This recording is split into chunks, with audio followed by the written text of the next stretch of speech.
cipta, maka teater cenderung melahirkan karya-karya baru. Hal-hal apapun yang mampu dianggap bisa menyampaikan pesan akan dipakai dalam proses berteater. Bang, bagaimana pesan-pesan itu diolah di teater? Dan apa resep-resep agar pesan-pesan itu dapat tersampaikan kepada penonton? Boleh saya jawab? Oh silahkan, tentu saja. Di sini kita bisa bertanya sekaligus juga kita bisa menjawab. Pertama, pesan itu dipaparkan lewat sebuah naskah cerita dengan mengetengahkan ketegangan kisah. Nah, dalam sastra itu disebut suspense. Maksudnya agar cerita makin dinikmati dengan lika-liku persoalan, tantangan, dan jalan keluarnya. Kedua, dipilih dan ditentukanlah pelaku untuk menerjemahkan tokoh-tokoh. Nah, pelaku-pelaku yang biasa kita sebut dengan aktor itu, mereka inilah yang akan mewujudkan tuntutan naskah tersebut. Ketiga, dalam penyajiannya, aktor didukung oleh suasana panggung lewat tata cahaya, tata gerak, kostum, tata rias, dan sebagainya. Jika diumpamakan dua unsur untuk menyampaikan pesan, maka unsur pertama saya sebut teologi. Teologi loh. Iya, teologi. Unsur teologi ini berisi kandungan, makna, dan penegasan gagasan. Ya? Itu teologi. Unsur yang pertama. Nah, unsur yang kedua? Unsur yang kedua ini berisi bentuk-bentuk sajian untuk menyampaikan isi itu. Ya? Namanya? Bentuk ini saya sebut Teater.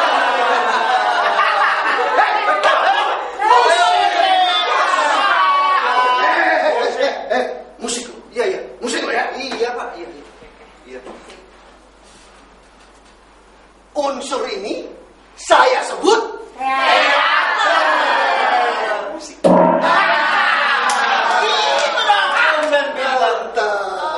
Bang, Ya. boleh dikasih contoh mungkin lewat pembacaan Alkitab? Contoh.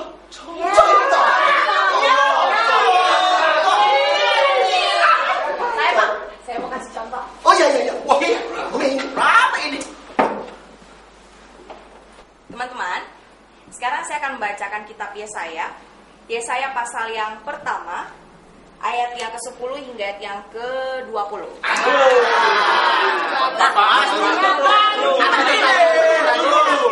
Judulnya bertobat lebih baik dari mempersembahkan korban. Pas ini. Dengarlah firman Tuhan, hai pemimpin-pemimpin manusia Sodom. Perhatikanlah pengajaran Allah kita, hai rakyat manusia Gomora. Untuk apa? Untuk apa itu korbanmu yang banyak-banyak? Firman Tuhan, aku sudah jemu akan korban-korban bakaran berupa domba jantan, dan akan lemak dari anak lembu gemukan, darah lembu jantan dan domba-domba dan kambing jantan tidak kusukai. Apabila kamu datang untuk menghadap di hadiratku, siapakah yang menuntut itu daripadamu? Bahwa kamu menginjak pelataran bait suciku. Basuhlah dan bersihkanlah dirimu. Jauhkanlah perbuatan-perbuatanmu yang jahat dari depan mataku. Berhentilah berbuat jahat. Belajarlah untuk berbuat baik. Usahakanlah keadilan. Kendalikanlah orang kejam. Belalah hak anak-anak yatim. Perjuangkanlah perkara janda-janda. Marilah, baiklah kita berperkara. Firman Tuhan. sekalipun dosamu merah seperti kirmisi, akan menjadi putih seperti salju. Sekalipun berwarna merah seperti kain kesumba, akan menjadi putih seperti bulu domba. Jika kamu menurut dan mau mendengar, maka kamu akan memakan hasil baik dari negeri itu. Tetapi jika kamu melawan dan memberontak, maka kamu akan dimakan oleh pedang. Sungguh Tuhan yang mengucapkannya.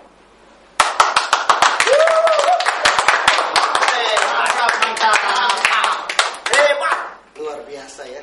Luar biasa. Mantap, mantap.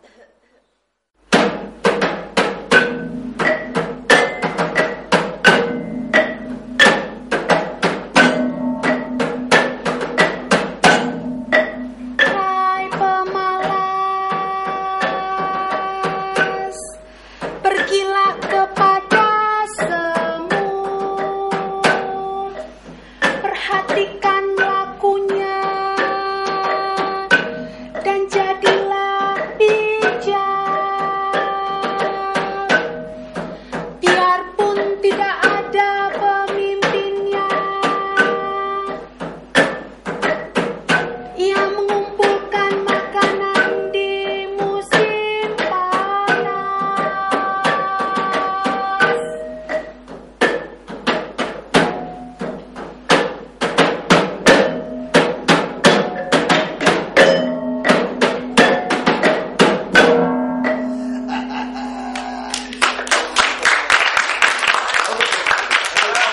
Ini permintaan tukang gong.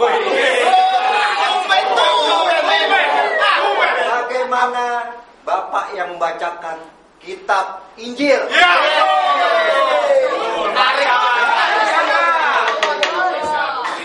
Begini.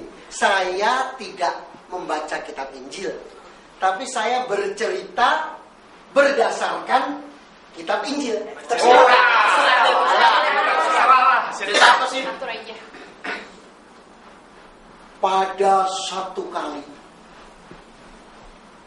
Tuhan Yesus sedang berjalan-jalan. Orang banyak mengerumuni dia. Tetapi di tengah orang banyak itu ada satu orang pendek. Itu. Ini nih, saya Pak, ini. Masa? Bukan. Bukan. Orang pendek itu dia naik ke atas pohon. Dia memanjat pohon. Tuhan melihat lalu berkata kepada dia, "Hai Matius." Namanya bukan Matius. Loh, saya belum selesai cerita. Tapi bukan Matius kan, Pak? Iya, tapi saya belum selesai cerita. Lanjut. Lalu dia bilang, "Oi Matius." Matius lah. Ya, saya kan belum selesai cerita. Ya udah. Matius, turun. Itu tempatnya Sakeus.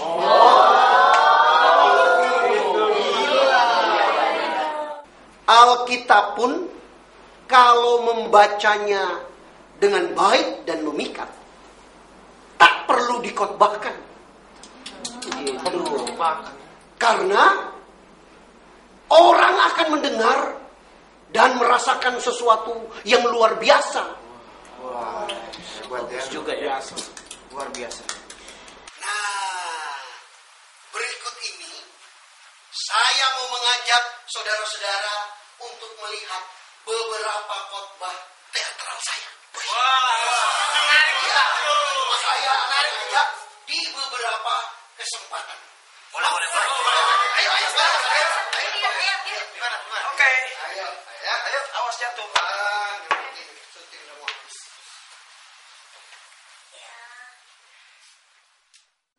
38 tahun dengan topeng.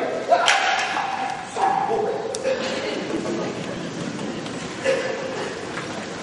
Sombong. Ini banyak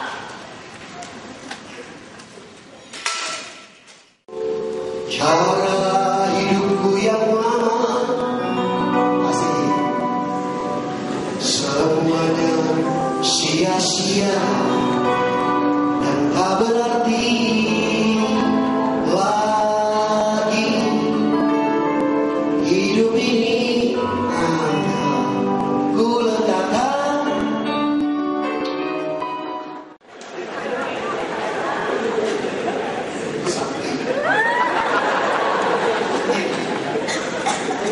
Oh ya, amin. Yang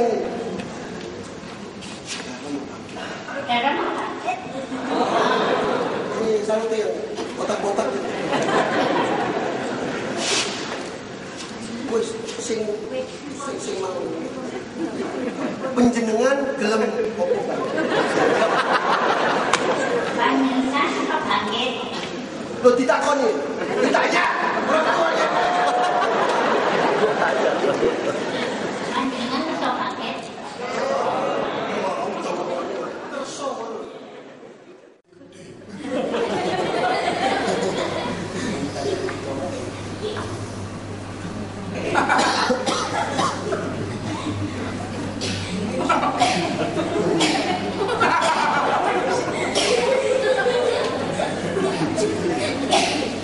Guru, seandainya engkau ada di sini, saudaraku tidak akan mati.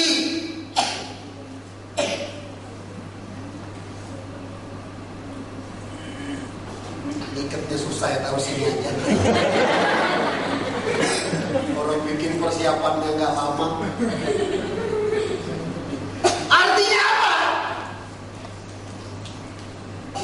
Kenapa orang itu bilang, guru, seandainya engkau ada di sini, saudaraku tidak mati. Ada 3 model khotbah menurut saya. Khotbah pintar, khotbah cerdas, dan khotbah kreatif. Khotbah pintar adalah kemampuan seorang pengkhotbah untuk menerjemahkan isi Alkitab.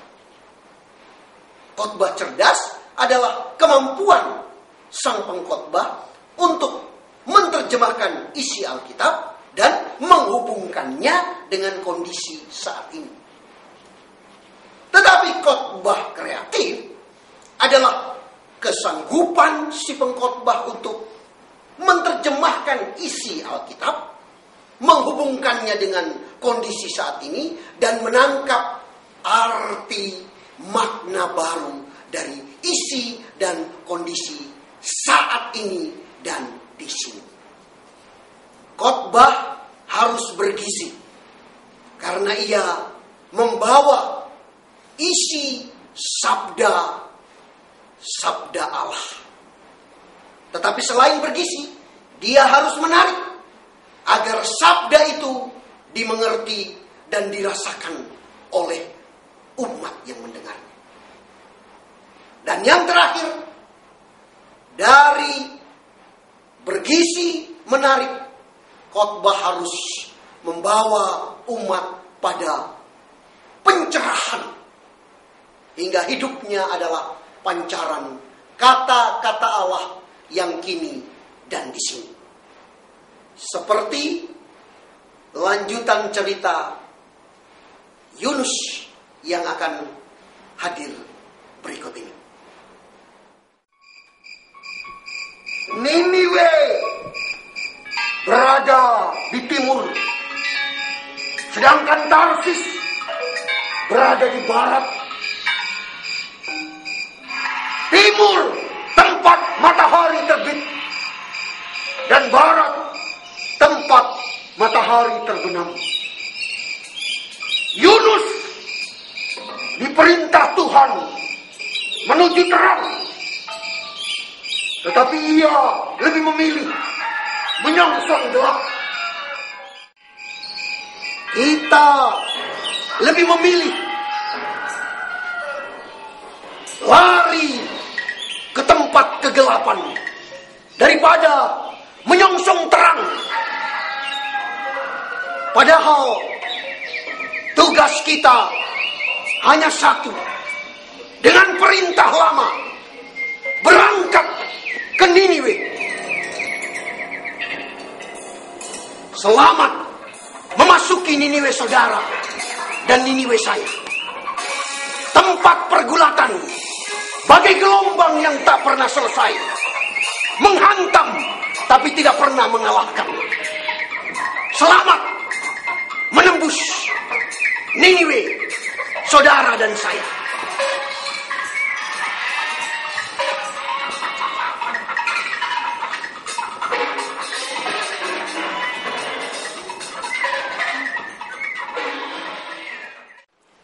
Maka jelaslah saudara, teater bukan sekedar media berteologi. Bagi kami, teater adalah teologi itu sendiri.